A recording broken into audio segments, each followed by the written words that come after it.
محترم اساتذہ کرام اور میرے ہم مکتب ساتھیوں، السلام علیکم۔ آج مجھے جس موضوع پر لب کشائی کرنے کا موقع ملا ہے وہ ہے یوم دفاع پاکستان۔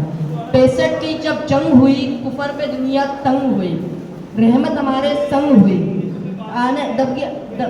دبنے آیا تھا باطل دب گیا، جھکنے آیا تھا باطل جھک گیا، مٹنے آیا تھا باطل جھک مٹ گیا، قتل ہوا وہاں باطل وجاء الحق وزهق الباطل ان الباطل كان زهوقا۔ صدر علی وقار ہمت، جرت اور بہادری سے ملے شہیدوں کے لہو سے لکھے جانے والے جذبات کی تاریخ کو یوم دفاع پاکستان کے نام سے یاد رکھا جاتا ہے۔ اعلی مطلب جشن فلک نے وہ دن بھی دیکھا کہ جب میرا پڑوسی دشمن ٹینکوں اور فوجوں کی توپوں کی فوج لے کر میرے ملک کی سرحدوں پر چڑھائی کر دوڑا۔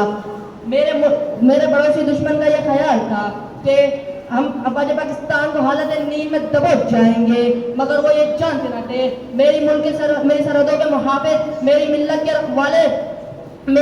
رکھوالے پاکستان کی حفاظت کر رہے ہیں۔ وہ اپنے رب کائنات کے حضور شہادت کی دعائیں مانگ رہے ہیں۔ جناب والا میری ملت کے محافظ اٹھے اور جرت اور ہمت کا لبادہ اوڑھا اور جاون کے مقام پر دنیا کا سب سے بڑا ٹینکوں کا قبرستان بنا ڈالا۔ شہادت کے متلاشی اڑے اور 52 سیکنڈ کے اندر دشمن کے 5 جنگی جہازوں کو ڈھیر کر ڈالا، اور انہیں فخر سے یہ کہتے ہیں اور یہ للکارتے ہوئے بولے، ہمیں تم دکھاتے ہو نیچا جہاں سے، ہمیں تم دکھاتے ہو نیچا جہاں سے، اصل میں تو معراج عزت نہیں ہے، کہو تو کوئی اور رخ بھی دکھا دیں، کہو تو کوئی اور رخ بھی دکھا دیں، ہم میں بھی اکیلی شرافت نہیں ہے۔ جزاک اللہ، السلام علیکم۔